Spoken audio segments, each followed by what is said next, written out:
kit aren't quite as good for those consistency and follow-ups, especially on like two-passing combos, but he can definitely sneak some stocks with the deceptive amount of force on both those D6. So I'm curious to see how this is going to shape. We're both teams are sort of one less orthodox legend going into this, but getting into it to start on Fortress of Lions, both weapons going the way the red team to start with. Yeah, buddy. They definitely started off pretty clean. But everybody is now well equipped going in here. Try to go for a little quick combo right there, but the Zariel Sig will miss coming from Mounir. And it's a lot of scrapping, right? Like 2v2 still what I remember. A lot of early game is fighting for positioning, trying to take dominance on the stage. But over on the side here, Mounir has an opportunity, doesn't decide to go for a ground pound, but his teammate will fall, and we have a small lead here starting off pretty quick. Not the way I thought it was going to go. Yeah, almost catching that neutral signature follow-up, but Dark going to find the ground pound. Another team combo could be coming in. The neutral signature going to disarm Acno on the left side of the stage. Mounir is there to cover if he needs it, but the recovery comes through, and our combo could be coming back through. It's so back and forth so far. Now, both teams, one player healthier than the other, but as I say that, Dark will also fall. Mounir left alone for a second with Marker. The blasters going to do a little bit of damage here, but Marker able to avoid that perilous 1v2 situation. This Dark comes back, evens the playing field. Oh man, he is in a bad situation. Able to fight his way out. Mounir was in that solo situation, was able to get out. Acno on the side with Dark, trying to get something popping. Oh, there we go. That was a good sig on Marker. Marker almost got caught by the neutral sig, and he's gonna get caught with a GC neutral sig and lose his stock. But right back at him. As we see, Mounir falls also, is still staying tied. This is much closer than I would think it would be with Mounir and Acno going into this one. Yeah, neither team was able to get a sizable lead so far, but now, as I say, that the red team do have a full stock lead up on Dark. Mounir now also in a perilous spot. The ground pound's going to come through, and that's going to be enough. The high force on that Blaster's ground pound. Now, Acno trapped in a 1 versus 2, 3 stocks to the 1, and the red team are just forcing him off this wall, and he's going to fall very swiftly. A sub 2-minute game to start us out here, and going in favor of Dark and Marker. And Mounir, I remember those names. Marker and Dark definitely putting on a great performance.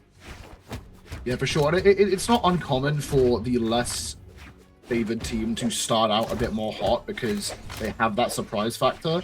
But I am very impressed with how they played that out. The Wushang especially has just been so solid in the hands of Dark. These neutral signatures as well, just picking up so consistently. Acno landing 2 D6 in a row. Can't find the end sig onto Dark, but Mounir almost actually getting caught out there in sweat beads. Some friendly fire happening from the red team and the blue team in all directions here. Oh my goodness, what a GC! Is that both stocks? Yes! Marker with the down air, catching them down there with a bow. Beautiful, beautiful stuff. This red team are playing so well in like isolating players off the side of the stage. Their offstage presence is so good so far in this set. Man, they are playing so crispy. I'm loving it. Acno, kind of sig heavy right now, but I mean, when you go with a character like Ragnar, it makes sense. Down air is going to land. Mounir's in peril, but he does make it back. Marker couldn't find the touch that he needed. Dark tried to come out there and secure also, but very sneakily getting through is Mounir. Finally, first stock's gone off of the red team, but Acno and Mounir are highly damaged, man. They can lose these pretty quick. Yeah, they had a period of like lots of unanswered damage coming out of the red team, and that's put them in a very perilous position as Acno will fall. Mounir could be next to go. The recovery not quite going to be enough.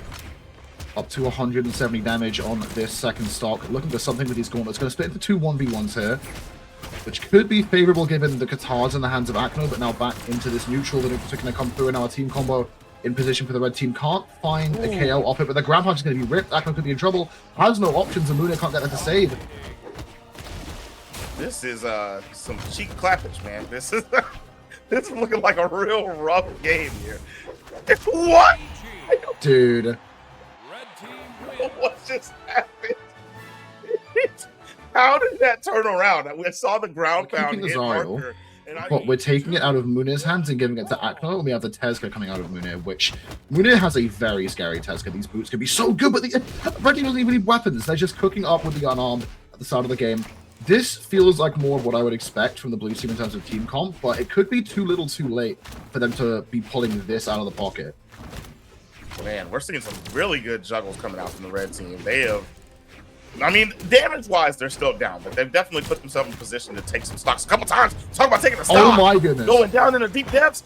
Hey, 1, 2, what do you do? Oh, he tried to get the down air, but he barely missed that. And the nair coming out there is going to be the end of his stock. Okay, all right. Blue team looking pretty solid on this switch, like you said. Yeah, these double gauntlets can just be so potent.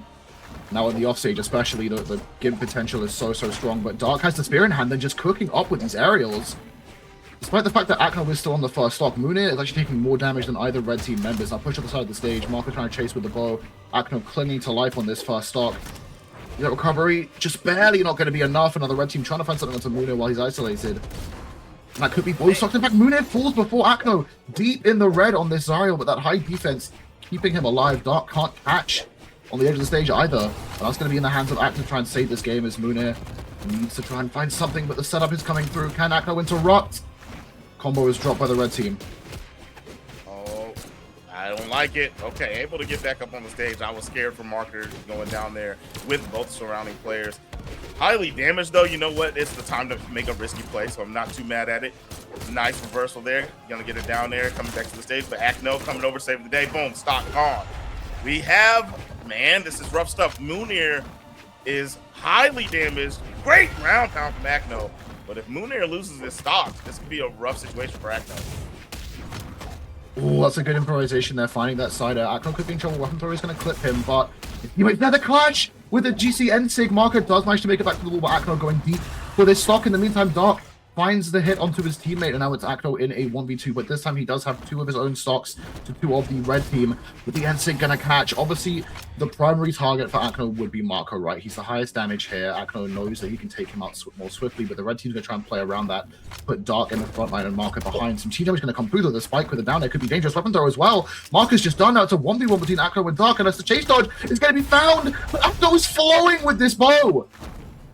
Yep, that was beautiful recognition in the way that Acno played that, not allowing the save on Mark.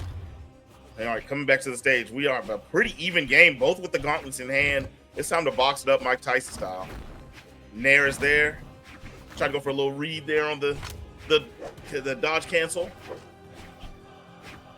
He decides to go bow versus these gauntlets instead of mirror matching, and I completely understand it. Not a fan of mirrors in any sense of the word. Absolutely, yeah, gonna dodge back onto the stage. Dark is just finding these straight hits, so there's no big engages happening, but this chip damage is gonna start racking up if Acno can't find an answer back, but Dark is just spacing better right now. You talk about spacing. Beautiful hop over the D-light. All right. Big moment here. He almost had the recovery. Dodge to the right. Recovery went to the left. Tried to delay it that time, but delayed the dodge. Did Acno. Very well played. That time sneaks it center stage. And that is going to be a 3-0 in a game that I really thought the blue team was going to take. Mounir and Acno are going to fall to Marker and Dark in a landslide of a set, to be honest.